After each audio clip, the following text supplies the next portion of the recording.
Hello. All right, today we're visiting with Earl Mueller and his son Conrad, and it's Jim back there, one of our friends, Jim White. And we're in Earl's shop where he built that beautiful Mohawk. Now, I don't think this shop is more than about, is it 8 feet wide? It's 10 feet wide without everything in it. Without everything in it. 23 or 24. Yeah. And this is in the back. This is in the back of your home at St. Petersburg. Right, right. And you've been here for many years. Since 70 something. Okay. Yeah. And we have a south bend. What's that? A 16-inch? 13-inch south bend. A Delta bandsaw metal cutting. Right. This Powermatic drill press. This lathe I'll put up against the hard hinge because it's that accurate. It's been re-scraped. All been re-scraped and redone. 20-inch Powermatic. 20-inch Powermatic. I got a Bridgeport's over here. You can't see it's out of the camera. I got a 15-inch Cincinnati. Oh, you do? Oh, yeah. Yeah, 15-inch. You don't use that much? Huh? No, we haven't rebuilt it yet. I got to rebuild it. We got a Bridgeport over there with digital readout on X, Y, and then another one for Z. Okay. So we got the Z one on there too. That's why I do all my work. I will not use the table without using the digital readout. The digital readout is like the day and night. I don't even look at my dials. I look at the digital readout. Now, when you're done with the locomotive, it goes out this door? Goes right out that door. Tick the rug up. Believe it or not. Go right out that door. Watch out, you hung up there, Jim. And then how long did it take you to build your locomotive? We started about 3 weeks ago. Yeah, right. We started over 40 years ago. We built the frame and had the wheels already machined and put them on there. But then we stopped for like 25 years while the family was aggravating the hell out of me. So we decided to stop working with that. We went through all that, and then the last 7, 8 years is when we finished it up. Now the nice thing about this thing is when we put the train on here and we work on here, it's not far to get to any machine. As a matter of fact, I don't know as if we've ever wore a pair of shoes in here yet. So I'm supposed to do the jokes. No, they don't always work on your end. You're a straight man today. He's supposed to be funny, but he's bad as match. So just so you all know it, and making this guy laugh is not an easy task. But sort of, he's been breaking his lips pretty bad on here. Right. Right. Yeah. We're good friends. Unfortunately, sometimes I don't know, but no, we're good friends. Now you have a machine shop background, or you just learned it on your own? No, I learned a lot of this on myself. I learned sheet metal. I've learned control work. I've learned welding. I do my own Yeah, we're going to welding. be doing some soldering in a little while, and he'll show you how that works, the soldering you were talking about. You got the stand over here. Where do you keep the tender? Where are you doing that? We're going to work it one at a time. Right, so what do you do? The engine's done, so it stays in the trailer. Okay, well, you got some things to do on the engine, And the tender comes back in here. You got a few minor things to do on the engine yet, right? You're not completely Stoker. done. Oh, yeah, what about that? Some guy by the name of Scalavi sent me some really nice white patterns for stoker heads. And I'll tell you what, they're going to go on the engine. I just won't put his name on it, and that's all, but I'll tell him it belonged to him. Right. But he did a nice job. All the letters are on there and everything else. He didn't machine one little piece I'm going to have to do by hand. I guess I'll just have to rough it. But beautiful, beautiful covers. And you're going to put the tender in here. You're going to finish it up in here. We'll finish up in here. We got 2,000 rivets. A couple weeks. Huh? You're going to start again on a couple When weeks. we get done with this here, we'll bring the tender in here. We'll take that top off. We'll take all the junk that's inside of it off of there. Right, start all over. And we got a stainless steel tank that goes in it. It's already there for the water. So you predict that's going to be done next year when I come down. You're going to have it done. But I'm hoping by August. Okay. I'm hoping by August it'll be done. I'm really hoping because I got other things to do.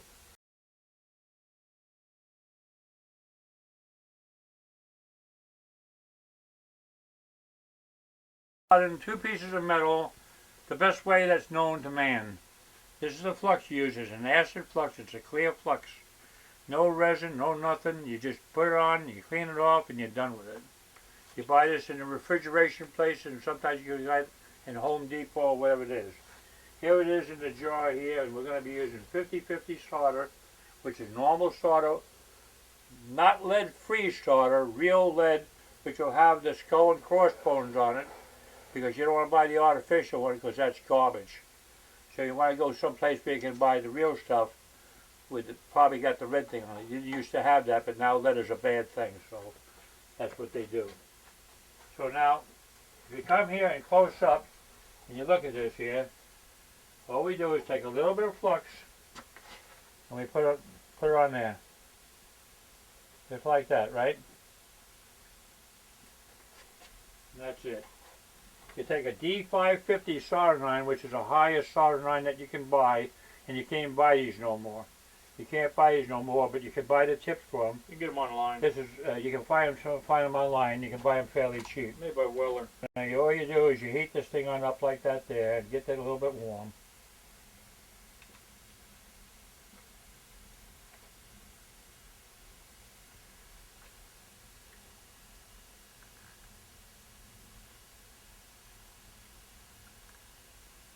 And by the way, both these pieces are galvanized.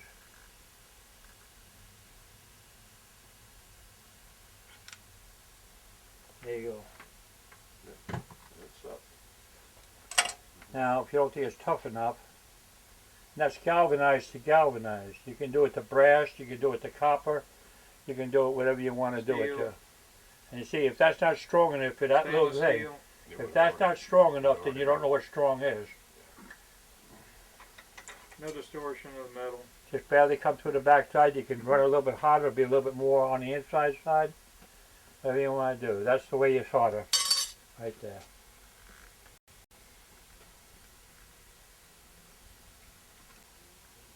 The lathe is a 1943 lathe. And people say, well, you can't get a good lathe. First thing that people are going to tell you, when you got a lathe, they're going to come up to the lathe, and the first thing they're going to do is grab the lead screw. That's worn out. That's got nothing to do with a lathe. Nothing to do with a lathe. So we took this whole thing apart. We took it down to him. He went down. He said, what do you want? He said, you want to have the tailstock to where we shim the tailstock to where it matches the headstock, because the tailstock always wears. Yeah. Okay. I said, no. I want you to build the tailstock the way it's supposed to be, nice and straight and forward. Then I want you to grind the bottom of the headstock to match it. I don't want no shims. Took the bed, take it down the same way grinder. They do the whole thing at one shot. They don't move nothing. They do this, and underneath all in one shot. The whole thing, they just move the heads around and the whole thing's done with it. Then he hand grinds this. He hand grinds all this. He does all this and all the scrape. There's a lot of scraping has come off of some of this because we used it, but it's still not worn enough to even talk about. He did all the bearings in them. So when he brought it back to me, I said, well, what kind of accuracy am I going to have on this thing? Now, this is a 1943 South Bend lathe, not 13-inch South Bend lathe, right? And everyone will say, well, that's not going to be very accurate. He says, you put it together clean, really clean. I said, it'll be clean, because we took all the paint off. We put it together, painted, put it together, absolutely clean. He says, you take a regular chuck and put a 1-inch bar in there. Have it 6 inches out of there. He says, and you turn that. See how straight. No tailstock. See how straight it's turning. See how straight it's turned. And I said, well, what kind of accuracy am I going to get? He said, in 6 inches, if it's more than 3/10 of a thousandth off, you don't pay for the job. Now, what do you know that'll do that? Not much. Okay. So I did Grinder. So I did it thinking I was going to get a free job, right? So I check it, and of course you got to take multiple cuts with a really sharp tool, otherwise it's going to deviate on you, right? It was no 1.5 or 2/10 is all I couldn't measure any closer than that. So I had to pay the guy, unfortunately. How much does something like that cost to do? Back then, about $600. How many years ago? 15 years ago. Oh, it's not too bad. Now, you can get a better lathe out of the it. part of it is, if anyone wants to listen to this thing about machinery, and anyone wants to argue with me about machinery, we can have a really big discussion, because most people don't know what the hell they're talking about, period, about machinery. I know machinery. I rebuild machinery. I know it. I don't know everything about it, but I know it. Like I said, first thing someone comes, they see that it's worn out. We had a lathe that we wanted to turn the thread on. Not this lathe, another lathe. Okay, so we wanted to turn a 32 thread on something that we couldn't do nothing else with. We had the nut. We had a 32 nut thread that was perfect. So we go to turn the thread on the 32. We turn it on and we start to put the nut on. It goes on one thread and stops. I said, okay, well maybe I didn't take quite enough. We check it with the thing. It says it's supposed to be right, but it wasn't. I take a tiny bit more off it. Now it's going on a thread and a half or 2 threads. Still locking up. So now we got a nut that finally goes on there, but the beginning of the nut fits on there loose.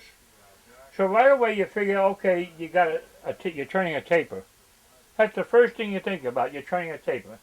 But we weren't turning a taper. Everything was absolutely dead true. No taper. Does the bed twist a little bit? No, there's Okay. no taper. Okay. There's no taper on the Okay. place.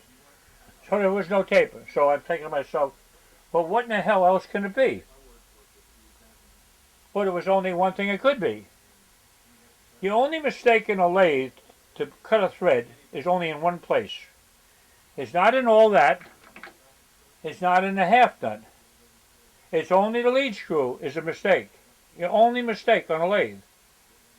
Because people use the thread up here more than they do here. Yeah, it's worn more here in this. It's worn more here than it is here. So as you're coming on up, you're changing the pitch of your thread.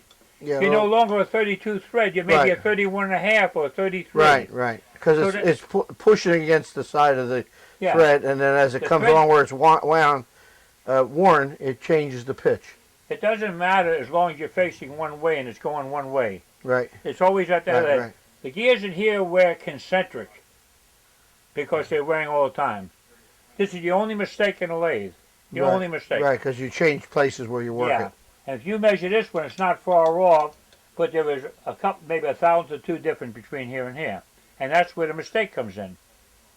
Unless you put a precision lead screw in here, it's going to happen with any lathe that anyone's got that's turning a fine thread, and you're not going to know where it is, and it's in the lead screw, and only the lead screw. Right. Nothing else can be the problem. So like I said, when we got all done with this lathe here is about as accurate as could be. I hope that lathe will be as accurate as this lathe. I got collars for that lathe that go from 1/16 to 1 3/4 in 64s, brand new collars.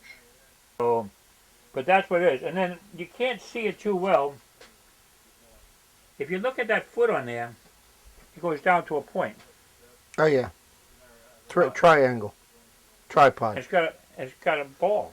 Oh yeah. There's a ball in it. Uh-huh. Why? So it can line up. Why does it not have a double foot like the front? Because this gets bolted down and that one gets floats on that end. Yeah, but why? I don't know. I got to teach you something else. All right. It's a Navy lathe. Oh, okay. The ship moves. Yeah. I always wondered that. That's- I always wondered that.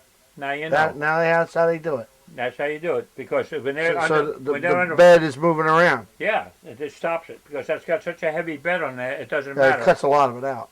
Yeah, basically all. Because that can fasten down the floor. It could just be floating on there. Bolt this end down. Forget about the other end. I always wondered that.